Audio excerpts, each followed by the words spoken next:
ప్రస్తుతం మనం అంచె దినంలో ఉన్నాము. ఇప్పుడున్న పరిస్థితుల్లో చూస్తే యుద్ధాలు జరుగుతున్నాయి, అనేక ప్రకృతి వైపరీత్యాలు సంభవిస్తున్నాయి. ఒక పక్క కరువులు, మరొక పక్క భూకంపాలు సంభవిస్తున్నాయి.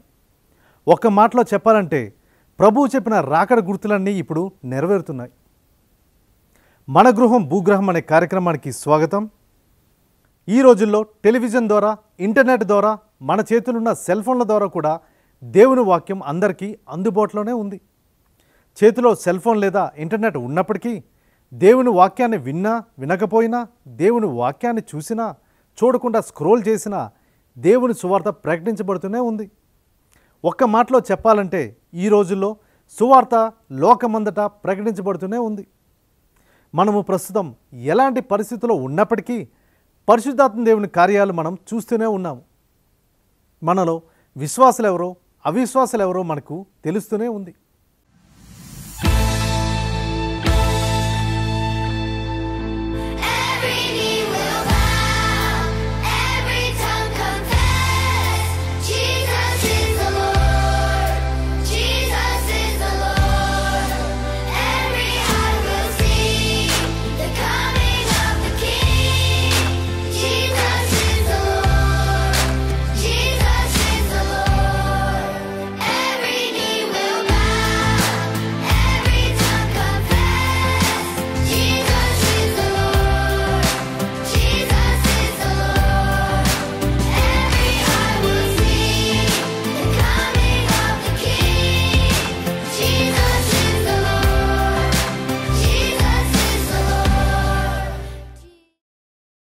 దేవుడు ఏ ఒక్కడును నశించకూడదని, అందరూ మారు మనసు పొందాలని కేవలము తన కృపతో పరిశుద్ధాత్మను మనపై కుమ్మరించున్నాడు.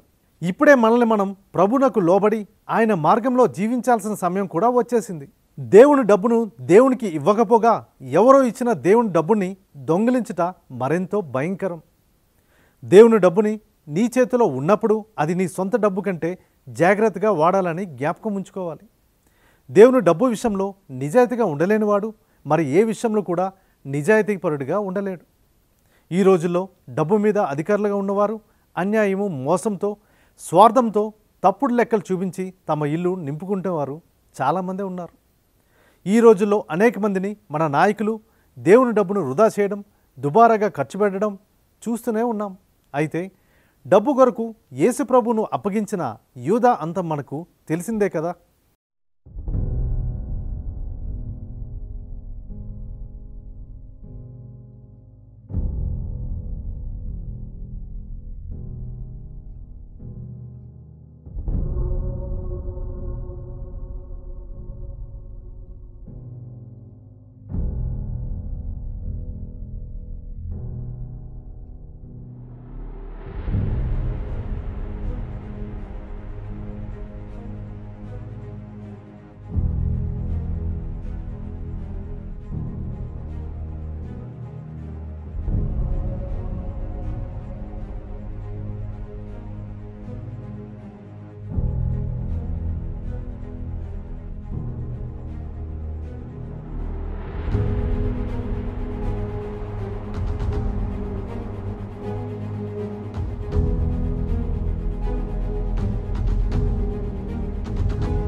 కొన్ని దేశాల్లో చలి ఎక్కువగా ఉన్న ప్రాంతాల్లో ఒక విధమైన అడవ పిల్లులు ఉంటాయి.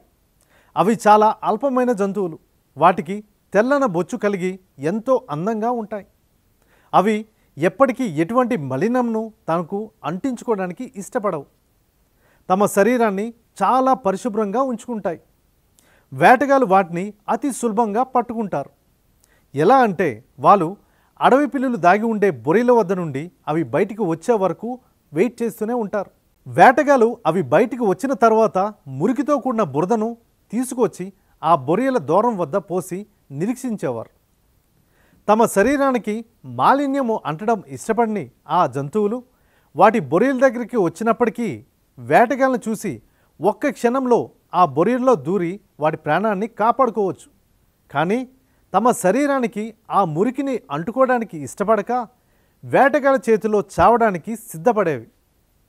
తమ శరీరాన్ని అపవిత్రపరచుకొని బతకడం కంటే తమ పరిశుభ్రతను కాపాడుకుంటూ వేటగాళ్ళ చేతుల్లో చావడమే మేలని అవి చనిపోయేవి. మొదటి తరంలో ఉన్న మన పునీతులు ఎన్నో హింసలకు బాధలకు గురైనను ప్రభు యేసు ప్రభు నామంను గణపరిచే వారిలా నిలబడి చాలామంది క్రీస్తు ప్రభు కొరకు హతసాక్షులయ్యారు. వారెప్పుడు మనుషులు మెప్పు పొందాలని ఆశపడలేదు. వారు దేవుని సేవకులుగా ఉంటూ ఎవరి పాదాలను పూజించలేదు. వారు చావడానికి సిద్ధపడ్డారు కానీ విగ్రహములకు మనుషులకు మొక్కి దేవుని ఆజ్ఞను వారెప్పుడూ మీరలేదు.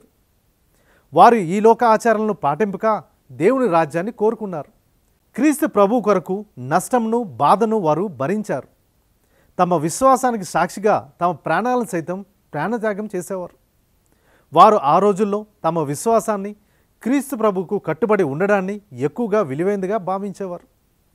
వారు ఎప్పుడు ప్రభువునకు ఏది ప్రీతికరమో దానిని ఎల్లప్పుడూ పరిరక్షించుకొని అనుసరించేవారు.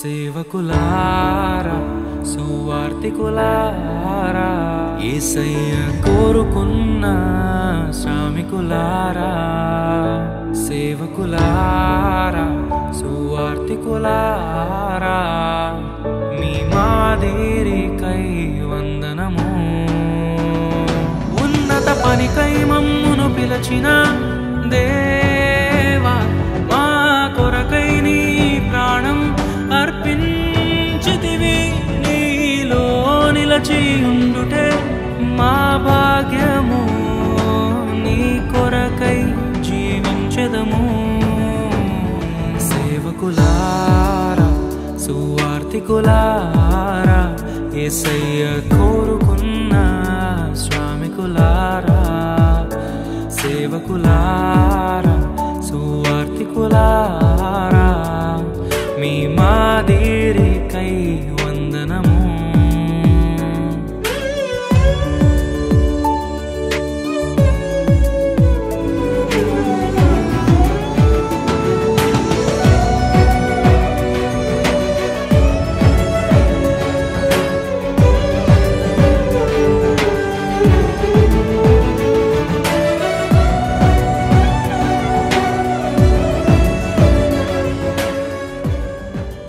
మరి ఈ రోజుల్లో మనము క్రైస్తవులని పేరు పెట్టుకొని మనస్సాక్షి లేకుండా బతకడం, అపవిత్రత కలిగి జీవించడం, సంస్కృతి పేరుతో ఈ లోక ఆచారాలను పాటించడం ఎంతవరకు కరెక్ట్? ఒక్కసారి ఆలోచించండి. దేవుడు సృష్టించిన భూమి మీద ప్రాణులన్నీ ఏదో ఒక ప్రత్యేకత కలిగి దేవుని ఆజ్ఞలను పాటిస్తూనే ఉన్నాయి. చుట్టూ ఉండే వాతావరణాన్ని అర్థం చేసుకోవడానికి, దాని గురించి ఇంకా ఎక్కువగా తెలుసుకోవడానికి ఈ జంతువులకున్న అద్భుతమైన సామర్థ్యాలను శాస్త్రవేత్తలు అధ్యయనం చేస్తున్నారు. మానవులకు ఉపయోగపడే వాటిని వీటిని చూసే తయారు చేస్తున్నారు కూడా. పక్షులను చూసి విమానం రెక్కల చివరను పైకి తిప్పి తయారు చేశారు. దీనివల్ల విమాన ఇంజనీర్లు ఒక్క సంవత్సరంలోనే 760 కోట్ల ఇంధనాన్ని ఆదా చేశారు. తక్కువ శబ్దంతో తిరిగే విండు మిల్లులను, గుడ్లగొబ్బ రెక్కలను డిజైన్ చూసి తయారు చేశారు. ఒక స్థలాన్ని కూడా వృధా కానివ్వకుండా ఎలా ఉపయోగించుకోవాలో తేనెటీగలు వాటి కట్టుకున్న గూడులను చూసి మనలు నేర్చుకున్నారు. నేల మీద బతికే జంతువులు, నీటిలో జీవించే ప్రాణులు, పక్షులు ఇలా ప్రతి ఒక్క జీవి నుండి మనము ఎంతో కొంత నేర్చుకుంటున్నాము. ఇవన్నీ సృష్టిలో అద్భుతాలు.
దేవుడు సృష్టిని సృష్టించడానికి ఒక ప్రణాళికను కలిగి ఉన్నారు.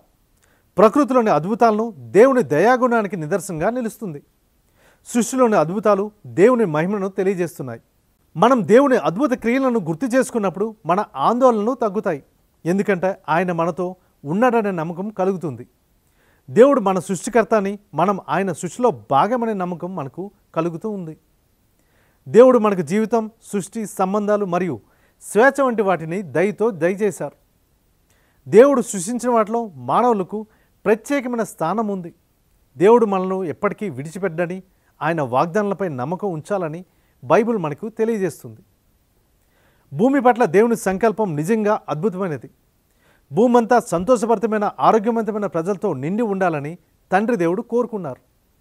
దేవుడు ఏదైనా తోటలో ఒక తోట వేసి అందులో చూపుకు రమ్యమైనది, ఆహారంకు మంచి అనేది ప్రతి వృక్షంను మొలిపించారు. ఇదంతా బైబిల్లో మనకు తెలుస్తుంది. మానవులు పిల్లలు కనాలని, ఏదైనా తోటను భూవ్యాప్తంగా విస్తరింపజేయాలని, జంతువులను సంరక్షించాలని దేవుడు సంకల్పించారు.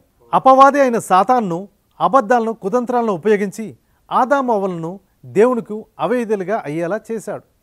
ఆదాము అవ్వలు పాపం చేశారు కాబట్టి అతని ద్వారా అతని సంతానం అంతటికీ పాపం వారసత్వంగా ప్రాప్తించింది. అందుకే మానవులందరూ వృద్ధులై మరణిస్తున్నారు.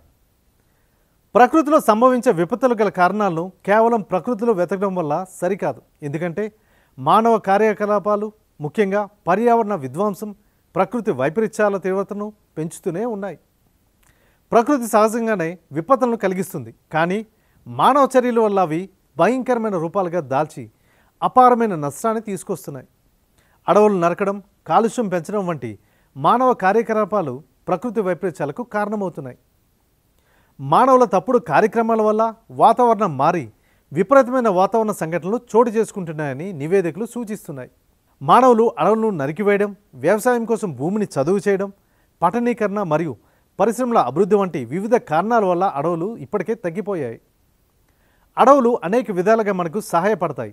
ఇవి ఆక్సిజన్, నీరు, ఆహారం, వాతావరణాన్ని నియంత్రించడంతో సహాయపడతాయి. చెట్లు కార్బన్ డైఆక్సైడ్ను గ్రహించి ఆక్సిజన్ను మనకు విడుదల చేస్తున్నాయి. తద్వారా వాతావరణాన్ని శుద్ధి చేస్తాయి, గాలి నాణ్యతను మెరుగుపరుస్తాయి.